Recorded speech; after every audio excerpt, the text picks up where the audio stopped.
आज Doubtnut app download करें। Doubtnut पर अपने सभी गणित, रसायन विज्ञान, भौतिक विज्ञान और जीव विज्ञान के डाउट्स का करो सफाया। बस प्रश्न की फोटो खींचो, एक ही प्रश्न को क्रॉप करो और तुरंत वीडियो सोल्यूशन पाओ। अभी डाउनलोड करें। प्रश्न है, उत्तल दर्पण फोकस दूरी f0 के समक्ष वस्तु को कहां पर रखा जाए जिससे वस्तु का प्रतिबिंब वस्तु के आकार का n गुना हो जाए। तो उत्तल दर्पण के समक्ष एक वस्तु रखी है जिसकी जो ऊंचाई है वो ऊपर की तरफ है और इसका प्रतिबिंब भी ऊपर की तरफ बन रहा है। ए दूरी पर वस्तु रखी है और प्रतिबिंब भी दूरी पे बन रहा है।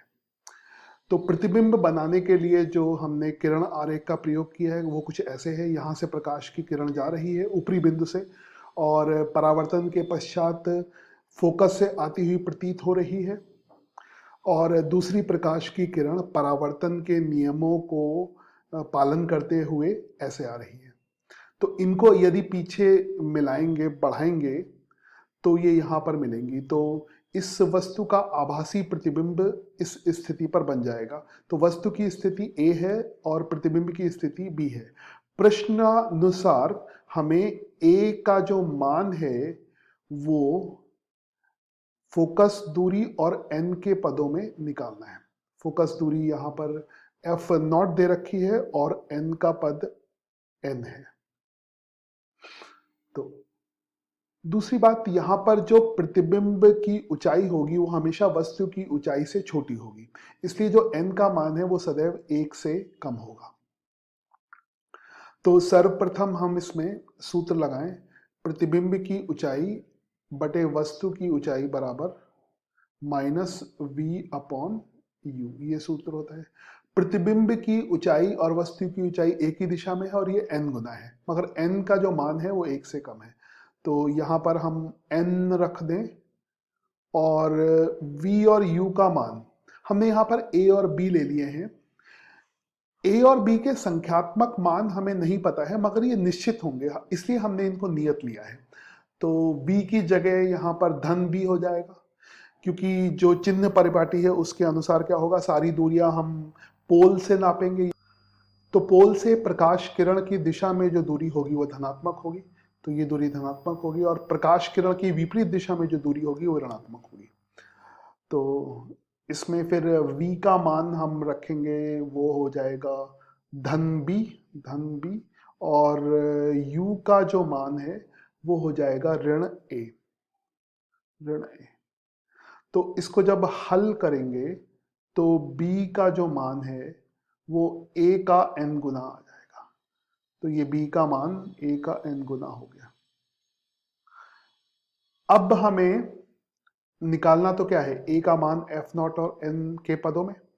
तो हमें दूसरे समीकरण का भी प्रयोग करना होगा। दूसरा समीकरण क्या होता है, 1 upon b plus 1 upon u बराबर 1/f। ये क्योंकि उत्तल दर्पण है और उत्तल दर्पण की फोकस दूरी धनात्मक होती है तो f का मान तो यहाँ पर f0 रख लें। अगले पद में v का मान पहले रख लें। v का मान किसके बराबर हो जाएगा, b के बराबर, धन b, धन निशान, और u का जो मान है वो ऋण a के बराबर हो जाएगा, ऋण a, और f का मान इसमें दिया है धन f0। अब यहाँ पर हमारा जो b का मान आ चुका है वो na के बराबर आ चुका, उसको रख लें। तो b का मान यहाँ पर na के बराबर हो जाएगा और ऋण 1/a के बराबर हो जाएगा और इधर हो जाएगा f0। इसमें हम, क्योंकि हमें a का मान f और f0 और n के पदों में ज्ञात करना है, तो 1 अपॉन a हम बाहर ले लें। तो अंदर जो बचा रहेगा वो बचेगा 1 अपॉन n माइनस 1। 1 को चाहे तो आप n अपॉन n लेके लघुत्तम भी ले सकते हैं। तो ये आ जाएगा 1 अपॉन f0। तो इधर हो जाएगा 1/a और इधर हो जाएगा n और ऊपर हो जाएगा 1 माइनस n। तो ये हो जाएगा f0। तो अब a का मान किसके बराबर आ जाएगा, a का मान, a उधर जाएगा तो a, इसको ऐसे व्यवस्थित करके a का मान हो जाएगा f0 गुणे 1 माइनस n बटे n। तो ये अंतिम उत्तर होगा और इस उत्तर से भी ये स्पष्ट है कि a का मान ये तभी सही है जब n का मान 1 से कम होगा। तो इसमें विशेष जो टिप्पणी है वो n का मान 1 से कम होना चाहिए। कक्षा 6वीं से 12वीं से लेकर नीट, IIT, JEE वो एडवांस के लेवल तक 1 करोड़ से ज्यादा छात्रों का भरोसा। आज ही डाउनलोड करें डाउटनेट ऐप या व्हाट्सएप करें अपने सारे डाउट्स 8400 400 400 पर।